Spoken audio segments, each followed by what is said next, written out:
Mengapa Tuhan tidak menampakkan dirinya dalam wujud manusia kepada bangsa Israel, sebagaimana Tuhan hadir kepada Adam, Hawa, Nuh, Abraham, Sarah, Hagar, Ishak, Yakub dan lain-lain?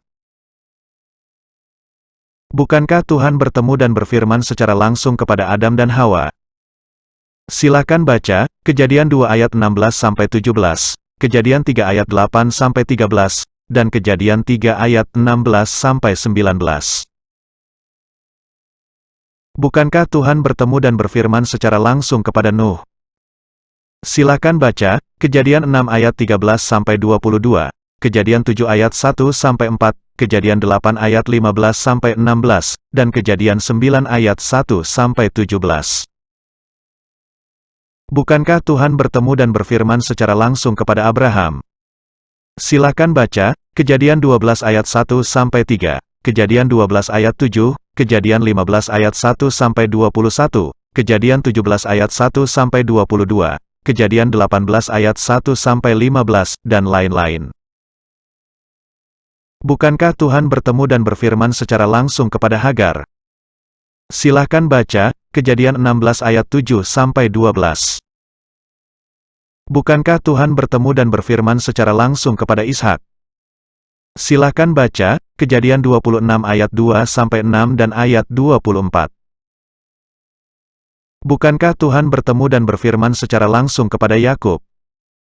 Silakan baca, Kejadian 35 ayat 9-12, dan lain-lain. Dan kepada Musa juga Tuhan menampakkan dirinya kepadanya. Bilangan 12 ayat 6-8. Lalu berfirmanlah ia, dengarlah firmanku ini, jika di antara kamu ada seorang nabi, maka aku, Tuhan menyatakan diriku kepadanya dalam penglihatan. Aku berbicara dengan dia dalam mimpi. Bukan demikian hambaku Musa, seorang yang setia dalam segenap rumahku. Berhadap-hadapan aku berbicara dengan dia, terus terang, bukan dengan teka-teki, dan ia memandang rupa Tuhan. Mengapakah kamu tidak takut mengatai hambaku Musa? Ulangan 34 ayat 10-12. Seperti Musa yang dikenal Tuhan dengan berhadapan muka, tidak ada lagi nabi yang bangkit di antara orang Israel, dalam hal segala tanda dan mujizat, yang dilakukannya atas perintah Tuhan di tanah Mesir terhadap Fir'aun dan terhadap semua pegawainya dan seluruh negerinya, dan dalam segala hal segala perbuatan dan kekuasaan dan segala kedahsyatan yang besar yang dilakukan Musa di depan seluruh orang Israel. Ketika Tuhan berfirman kepada Adam, Hawa, Nuh, Abraham, Sarah, Hagar, Ishak, Yakub dan lain-lain, Tuhan datang dengan mengambil rupa manusia lalu Tuhan berfirman. Dan kepada semua nabi, Tuhan pun mendatangi dan berfirman kepada mereka melalui mimpi. Tetapi ketika Tuhan hadir di tengah-tengah umat Israel, Tuhan justru menampakkan dirinya dalam wujud api, dan tiang awan, bukan dengan wujud manusia. Misalnya, Keluaran 24 ayat 15-17. Maka Musa mendaki gunung dan awan itu menutupinya. Kemuliaan Tuhan diam di atas gunung Sinai, dan awan itu menutupinya 6 hari lamanya. Pada hari ke-7 dipanggilnyalah Musa dari tengah-tengah awan itu. Tampaknya kemuliaan Tuhan sebagai api yang menghanguskan di puncak gunung itu pada pemandangan orang Israel. Keluaran 40 ayat 38. Sebab awan Tuhan itu ada di atas kemah suci pada siang hari, dan pada malam hari ada api di dalamnya, di depan mata seluruh umat Israel pada setiap tempat mereka berkemah. Ulangan 5 ayat 24-25. Dan berkata, sesungguhnya, Tuhan, Allah kita, telah memperlihatkan kepada kita kemuliaan dan kebesarannya, dan suaranya telah kita dengar dari tengah-tengah api. Pada hari ini telah kami lihat, bahwa Allah berbicara dengan manusia dan manusia itu tetap hidup. Tetapi sekarang, mengapa kami harus mati? Sebab api yang besar ini akan menghanguskan kami. Apabila kami lebih lama lagi mendengar suara Tuhan, Allah kita, kami akan mati. Keluaran 33 ayat 9-11. Apabila Musa masuk ke dalam kemah itu, turunlah tiang awan dan berhenti di pintu kemah dan berbicaralah Tuhan dengan Musa di sana. Setelah seluruh bangsa itu melihat bahwa tiang awan berhenti di pintu kemah, maka mereka bangun dan sujud menyembah, masing-masing di pintu kemahnya, Dan Tuhan berbicara kepada Musa dengan berhadapan muka seperti seorang berbicara kepada temannya, kemudian kembalilah ia ke perkemahan. Tetapi abdinya, Yosua bin Nun, seorang yang masih muda, tidaklah meninggalkan kemah itu. Keluaran 14 ayat 19, kemudian bergeraklah malaikat Allah, yang tadinya berjalan di depan tentara Israel, lalu berjalan di belakang mereka, dan tiang awan itu bergerak dari depan mereka, lalu berdiri di belakang mereka.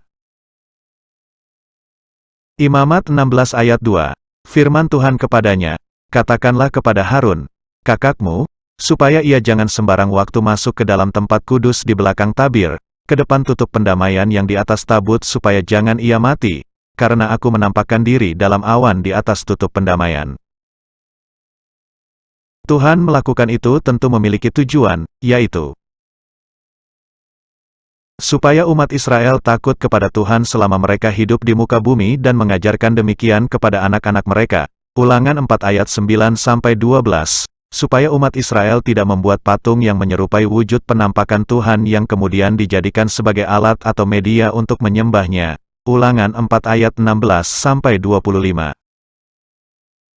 Secara detail dapat kita baca kitab Ulangan 4 ayat 9-20. Tetapi waspadalah dan berhati-hatilah, supaya jangan engkau melupakan hal-hal yang dilihat oleh matamu sendiri itu, dan supaya jangan semuanya itu hilang dari ingatanmu seumur hidupmu. Beritahukanlah kepada anak-anakmu dan kepada cucu cicitmu semuanya itu, yakni hari itu ketika engkau berdiri di hadapan Tuhan, Allahmu, di Horeb, waktu Tuhan berfirman kepadaku, suruhlah bangsa itu berkumpul kepadaku, maka aku akan memberi mereka mendengar segala perkataanku, sehingga mereka takut kepadaku selama mereka hidup di muka bumi dan mengajarkan demikian kepada anak-anak mereka. Lalu kamu mendekat dan berdiri di kaki gunung itu, sedang gunung itu menyala sampai ke pusar langit dalam gelap gulita, awan dan kegelapan. Lalu berfirmanlah Tuhan kepadamu dari tengah-tengah api, suara kata-kata kamu dengar, tetapi suatu rupa tidak kamu lihat, hanya ada suara, dan ia memberitahukan kepadamu perjanjian, yang diperintahkannya kepadamu untuk dilakukan, yakni ke-10 firman dan ia menuliskannya pada 2 loh batu. Dan pada waktu itu aku diperintahkan Tuhan untuk mengajarkan kepadamu ketetapan dan peraturan, supaya kamu melakukannya di negeri, kemana kamu pergi untuk mendudukinya. Hati-hatilah sekali, sebab kamu tidak melihat sesuatu rupa pada hari Tuhan berfirman kepadamu di Horeb dari tengah-tengah api, supaya jangan kamu berlaku busuk dengan membuat bagimu patung yang menyerupai berhala apapun, yang berbentuk laki-laki atau perempuan, yang berbentuk binatang yang di bumi, atau berbentuk burung bersayap yang terbang di udara, atau berbentuk binatang yang merayap di muka bumi, atau berbentuk ikan yang ada di dalam air di bawah bumi. Inilah alasan mengapa Tuhan tidak menampakkan dirinya dalam wujud manusia sebagaimana Tuhan menampakkan dirinya kepada Adam, Hawa, Nuh, Abraham, Sarah, Hagar, Ishak, Yakub dan Musa. Dan juga supaya jangan engkau mengarahkan matamu ke langit, sehingga apabila engkau melihat matahari, bulan dan bintang, segenap tentara langit, engkau disesatkan untuk sujud menyembah dan beribadah kepada sekaliannya itu, yang justru diberikan Tuhan, Allahmu, kepada segala bangsa di seluruh kolong langit sebagai bagian mereka, sedangkan Tuhan telah mengambil kamu dan membawa kamu keluar dari dapur peleburan besi, dari Mesir, untuk menjadi umat miliknya sendiri, seperti yang terjadi sekarang ini. Pada Ulangan 4 ayat 9-40, ada lebih dari 3 kali Musa menegaskan supaya jangan membuat patung dan sujud kepadanya, baik untuk maksud memuliakan Tuhan melalui patung tersebut maupun untuk beribadah kepada ilah lain. Akan tetapi dalam perjalanan bangsa Israel justru mereka membuat patung berhala, baik untuk maksud beribadah kepada Tuhan maupun beribadah kepada ilah lain. Misalnya, patung sembahan Mika, Hakim-Hakim 17 ayat 1-13. Patung sembahan Mika kemudian dirampas oleh Bani Dan, lalu mereka menempatkan patung pahatan yang telah dibuat Mika itu di rumah Allah yang ada di Silo, sampai penduduk negeri itu diangkut sebagai orang buangan. Hakim-Hakim 18 ayat 1-31. Raja Yerobeam membuat 2 anak lembu jantan dari emas dan ia berkata kepada mereka, sudah cukup lamanya kamu pergi ke Yerusalem. Hai Israel, lihatlah sekarang Allah Allahmu, yang telah menuntun engkau keluar dari tanah Mesir.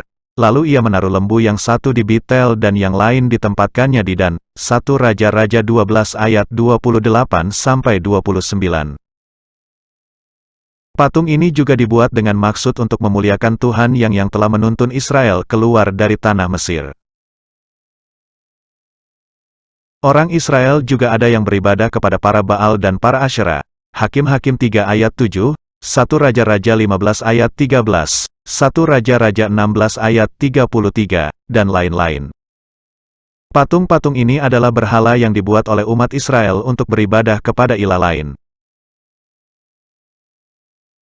Oleh karena itu, patung berhala bangsa Israel dapat dikelompokkan menjadi dua, yaitu patung untuk ilah lain, misalnya, patung Asyera, mesbah-mesbah untuk Baal, dan lain-lain. Patung berhala dengan maksud untuk memuliakan Tuhan, misalnya, patung sembahan Mika, Hakim-Hakim 17 ayat 1-13, patung lembu oleh Yerobeam, 1 Raja-Raja 12 ayat 28-29, dan lain-lain. Patung sembahan Mika, Hakim-Hakim 17 ayat 1-13, Pasal 18 ayat 1-31. Ringkasan tentang patung sesembahan Mika, Hakim-Hakim 17 ayat 1-13. Ketika Mika mengembalikan uang perak yang diambil dari ibunya sebanyak 1.100 perak, lalu ibunya mau menguduskan uang itu bagi Tuhan. Lalu ibunya menyerahkan uang itu kepada Mika supaya dibuat patung pahatan dan patung tuangan dari uang itu. Tetapi Mika mengembalikan uang itu kepada ibunya. Lalu ibunya memberikan uang itu kepada tukang perak yang membuat patung pahatan dan patung tuangan dari uang itu. Lalu patung itu ditaruh di rumah Mika. Kemudian Mika menjadikan dan mentahbiskan seorang Lewi, seorang Betlehem Yehuda dari kaum Yehuda sebagai imam. Hakim-Hakim 17 ayat 7-12. Lalu kata Mika, "Sekarang tahulah aku, bahwa Tuhan akan berbuat baik kepadaku, karena ada seorang Lewi menjadi imamku." Hakim-Hakim 17 ayat 13.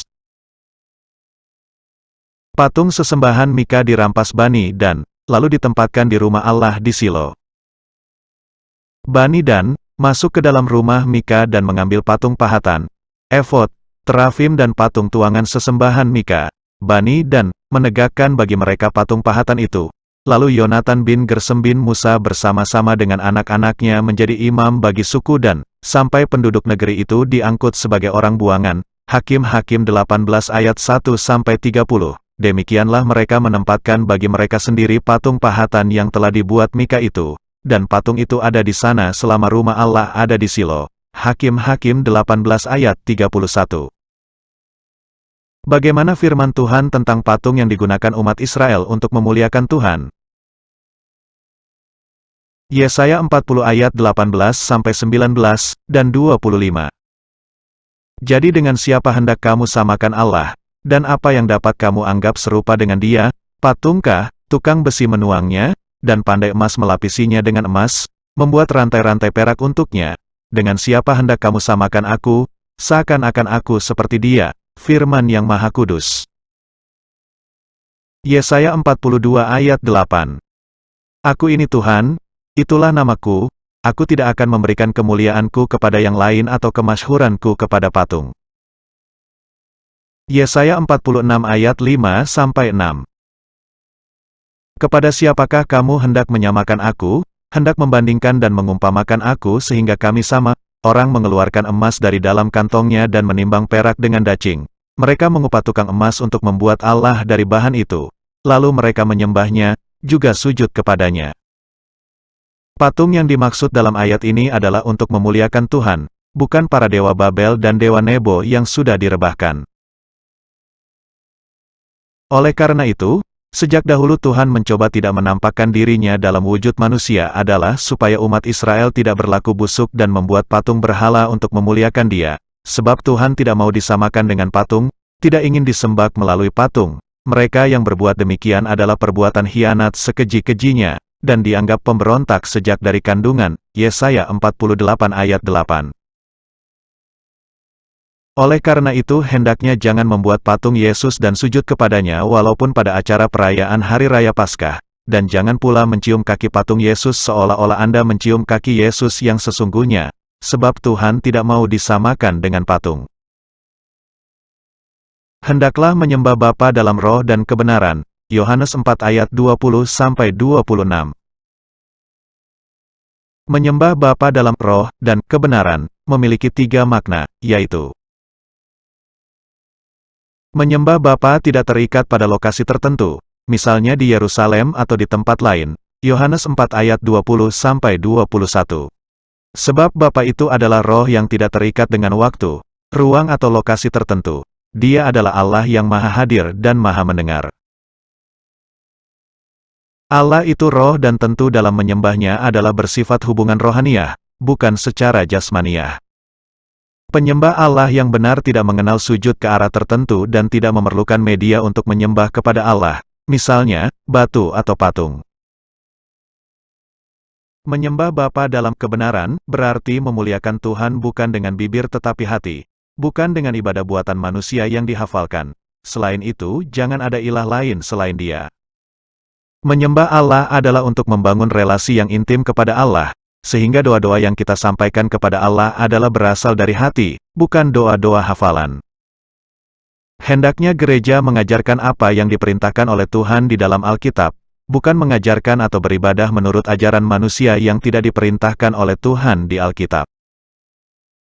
Di dalam gereja tradisional, masih banyak anggota jemaatnya yang masih setia dan aktif memelihara tradisi leluhur yang menyembah roh-roh leluhur, memiliki jimat-jimat untuk melindungi diri, dan lain-lain. Mudah-mudahan video ini memberikan manfaat kepada semua orang, walaupun penjelasannya masih kurang sempurna.